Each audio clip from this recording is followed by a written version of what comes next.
Pre మార్కెట్కి సంబంధించిన ప్రధాన అంశాలు చర్చించుకుందాం. ముందుగా మిత్రులందరికీ స్వాగతం. ఈరోజు మే 18 శనివారం ఆదివారం మార్కెట్కి సెలవు ఉంటుంది. బట్ ఈరోజు ఫ్రెండ్స్ మార్కెట్ ఓపెన్ ఉంటుంది.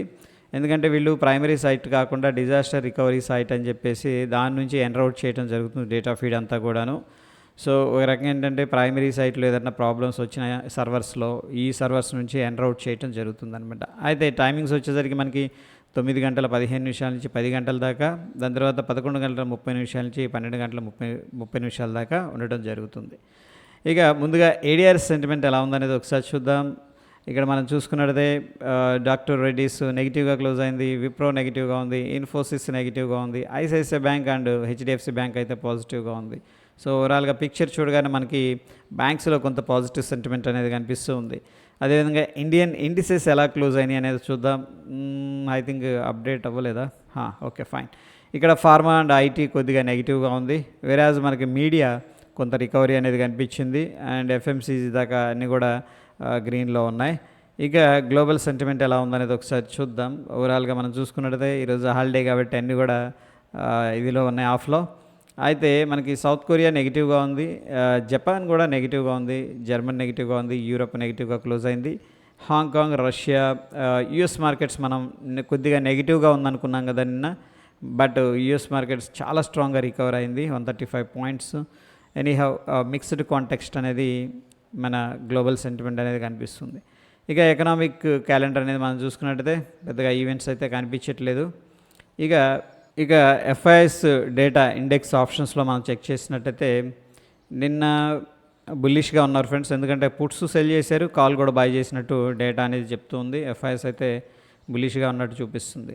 At the same time FIIs index futures buy చేసినట్టయితే క్లియర్గా చెప్తూ ఉంది. సో ఓవరాల్గా ఎఫ్ఐఎస్ నుంచి కొంత బుల్లిష్ సెంటిమెంట్ అనేది కనిపిస్తూ ఉంది.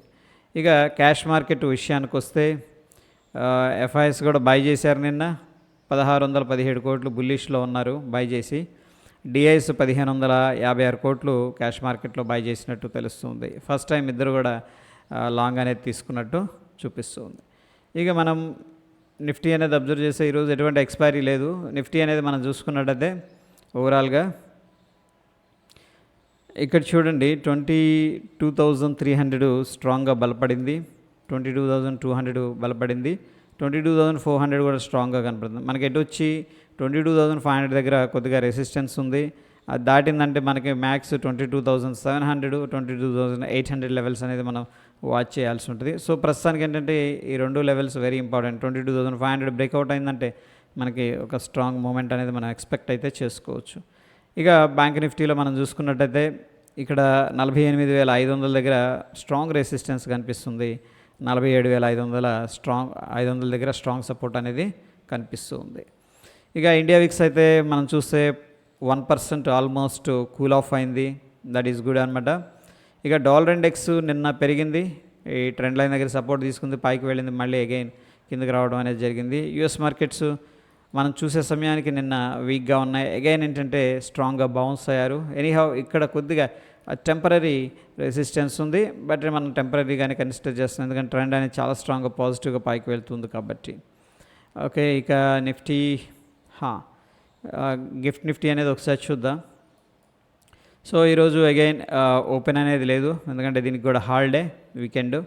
సో మనం ప్రస్తుతం అయితే ప్రీవియస్గా ఎక్కడ క్లోజ్ అయింది, ఎందుకంటే మన మార్కెట్స్ తర్వాత ఇది క్లోజ్ అవుతుంది కాబట్టి అందుకని ఒకసారి చూద్దాం. ఇది ఐ థింక్ 11:30కి అలా క్లోజ్ అవుతుంది నైట్. 22,505 దగ్గర గిఫ్ట్ నిఫ్టీ అనేది క్లోజ్ అయింది. మన నిఫ్టీ వచ్చేసరికి 22,466 దగ్గర క్లోజ్ అయింది. ఆల్మోస్ట్ ఒక 40 పాయింట్స్ రఫ్గా ఉందన్నమాట పాజిటివ్గా, బట్ ఆర్బిటరీ డిఫరెన్స్ ఉంది. ఈ రెండింటికి మధ్య సహజంగానే డిఫరెన్స్ కనిపిస్తుంది కాబట్టి మనం పెద్దగా ఎక్స్పెక్టేషన్ అయితే ఏం లేదు, గ్యాప్ అప్ కానీ గ్యాప్ డౌన్ కానీ as per the gift Nifty closing అనమాట.